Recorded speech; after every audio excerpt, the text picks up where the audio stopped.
বিকালবেলা হঠাৎ করে মন চাচ্ছিল যে ঘুরতে যাব, তো যেই ভাবনা সেই কাজ, সবাই মিলে রেডি হয়ে বের হয়ে পড়লাম। কোথায় যাব এখনো ঠিক করা হয় নাই। আসরের আজানের পরপরই সবাই মিলে রেডি হলাম, ভাবলাম খুব বেশি দূর যাব না, আশেপাশে যে দুই একটা একটু ঘোরার জায়গা আছে সেখান থেকে ঘুরে চলে আসব। সবাই মিলে রেডি হয়ে বের হয়ে পড়লাম আর প্রথমে হাঁটা শুরু করে দিলাম। আজকে আমাদের ঘোরাটাই হবে হেঁটে হেঁটে, কারণ যেহেতু খুব বেশি দূরে যাব না, আশেপাশে ভেবেছি যে শুধু হাঁটবো। আর এই যে বাবুকে নিয়ে অলরেডি আমরা হাঁটা শুরু করে দিয়েছি। বাসা থেকে 10 মিনিট দূরত্বে শুনলাম একটা ব্রিজ আছে, তো ভাবলাম প্রথমেই ব্রিজটা থেকে ঘুরে আসব। আর ওরাও বারবার বলতেছিল যে ব্রিজে যাব। আমি আগে কখনোই সেই ব্রিজটা দেখিনি, তো ভাবলাম যাই একটু ঘুরে আসি, যেহেতু বাসার পাশেই। এটা হচ্ছে লাবিবার বান্ধবীর বাসা, এখানে আগে একদিন এসেছিলাম ঘুরতে। এটা নাকি খুব কাছেই, তো সবাই মিলে চলে গেলাম ব্রিজে। আর ভাইরে ভাই, আসার পরে দেখি ব্রিজ তো না, একটা ভাঙাচোরা ব্রিজ, আর এত পরিমাণ গন্ধ, মানে এই খালের পানি অনেক বেশি নোংরা, যার জন্য প্রচন্ড গন্ধ, দাঁড়ানো যাচ্ছিল না। তো ভাবলাম চলে যেহেতু এসেছি, সবাই মিলে একটু ফটোশুট করে চলে যাব। এখানে নাকি অনেকে ফটোশুট করতে আসে, আসলে কি দেখে যে আসে সেটাই ভাবতেছিলাম। আর এত বেশি গন্ধ, একবার গেলে সেই দৌড় দিবে। তো এই যে আমরা সবাই মিলে যেহেতু এসেছি, একটু তো আনন্দ করতেই হবে। তো এই তো সবাই মিলে একটু ফটোশুট করতেছিলাম, আর বাচ্চারা বিশেষ করে অনেক বেশি মজা করতেছিল। আসলে আমরা গ্রামের মেয়েরা ছোট থেকে এত পরিমাণ ব্রিজ দেখতে দেখতে বড় হয়েছি, এত সুন্দর সুন্দর ব্রিজ, যেসব ভাঙাচোরা ব্রিজ দেখে আর আমাদের এখন পোষায় না। এখানে বেশ কিছুক্ষণ ছিলাম আর আমরা ভাবতেছিলাম যে এরপরে কোথায় যাব। প্রায় সন্ধ্যা হয়ে গেছে, তো পাশে একটা জায়গা আছে যেখানে সন্ধ্যায় গেলে অনেক বেশি ভালো লাগে।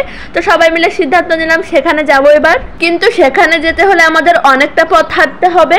প্রায় 20 মিনিট হাঁটার পরে আমরা চলে আসলাম জলজোৎস্নায়। এখানটা সন্ধ্যাবেলায় এত বেশি সুন্দর লাগে, ভাবলাম আজকে সন্ধ্যাটা এখানেই কাটাবো। দেখেন কি পরিমাণ পচা পানি। তো তারপরে হচ্ছে আমরা এখানে পৌঁছাতে মাগরিবের আজান দিয়ে দিয়েছিল। তারপরেও চারিপাশে এখনো পুরাটা অন্ধকার হয়নি। আর এখানে আস্তে আস্তে বাবু ঘুমিয়ে গিয়েছিল, তো ওকে কোলে নিয়ে আমি বসে আসছি। আর সবাই হাঁটাহাঁটি করতেছে, অনেক বেশি মজা করতেছে। অলরেডি দেখেন জায়গাটা কিন্তু অনেক বেশি সুন্দর লাগতেছে, বিশেষ করে লাইটিং করার জন্য। সন্ধ্যাবেলায় চারিপাশ দিয়ে এত সুন্দর বাতাস আসতেছিল, আর যেহেতু পাশে পানি ছিল, অনেক ঠান্ডা ঠান্ডা বাতাস আসতেছিল, খুব ভালো লাগতেছিল। তো সেখানে বসেছিলাম। এখানে অনেকেই আসে ঘুরতে, আর সন্ধ্যাবেলায় একটু বেশি মানুষ আসে। সবাই হাঁটাহাঁটি করতেছিল, অনেক বেশি মজা করতেছিল, বিশেষ করে বেশিরভাগ বাচ্চারা এখানে আসে। আশেপাশের বাচ্চারা একটু বাসার পাশে যেহেতু ঘোরার জায়গা, সেহেতু একটু সন্ধ্যাবেলায় ঘুরতে আসে।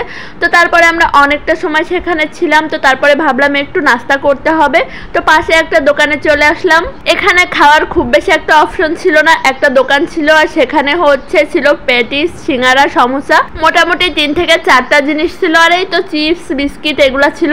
তো অনেকক্ষণ ভাবতেছিলাম কি খাবো। প্রথম সিদ্ধান্ত নিয়েছিলাম চিপস খাবো। তো তারপরে হঠাৎ করে সবাই মিলে সিদ্ধান্ত নিলাম যে না, চিপস না, আমরা প্যাটিস খাবো।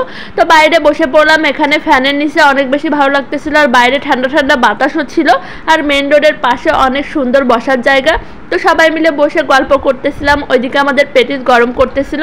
এই যে দেখেন সবাই মিলে অনেক মজা করতেছি, আর অপেক্ষায় আছি খাবারের। তো আমার ছেলে এখনো ঘুমাচ্ছে, আর মাথার উপরে একটা ফ্যান ছিল, যার জন্য এখানে বসে অনেক বেশি রিল্যাক্স লাগতেছিল, আর ওর ঘুমটাও ভালো হচ্ছিল, না হলে গরমেও এত পরিমাণ ঘেমে যাচ্ছিল। আর এই তো অবশেষে আমাদের খাবার চলে এসেছে। যেখানে যে পরিস্থিতি হোক না কেন, বাচ্চারা সবসময় ঘুমিয়ে পড়ে। আমরা এসেছি ঘুরতে, আর দেখেন সে কি পরিমাণ রিল্যাক্সে ঘুমাচ্ছে। তার যখন ঘুম পাবে তখন তাকে ঘুমাতেই হবে, যে পরিস্থিতি হোক। তো এই তো আমাদের পেটিস চলে এসেছে, আর আমরা এখন তারপরে সবাই মিলে নাস্তা করে নিলাম। এখানে অনেকটা সময় বসেছিলাম, যেহেতু বাবু ঘুমাচ্ছিল আর একটু রিল্যাক্স পাচ্ছিলাম, তো ভাবলাম এখানে একটু লেট করব। তো অনেকক্ষণ বসেছিলাম, পরিবেশটাও অনেক বেশি সুন্দর ছিল। আর এই যে সবাই খাওয়া দাওয়া করতেছে, তো আস্তে আস্তে খাওয়া দাওয়া শেষ করে সবাই একটু গল্প করে অনেকটা সময় পর তো আমরা সবাই মিলে এবার ভাবলাম বাসায় যাব। তো আর হাঁটতে ভালো লাগতেছিল না, তো একটা রিক্সা নিয়ে নিলাম। এই যে দেখেন একটা রিক্সা আমরা 4 জন, এটা অনেক বেশি মজার ছিল। সবাই মিলে রিক্সায় এত বেশি মজা করতেছিলাম, মাত্র 5 মিনিটের পথ, কিন্তু অনেক বেশি মজা করতেছিলাম। এই ছিল আমাদের আজকে টুকটাক ঘোরাফেরা। তোমাদের কাছে কেমন লাগলো অবশ্যই কিন্তু কমেন্ট করে জানিও। আল্লাহ হাফেজ।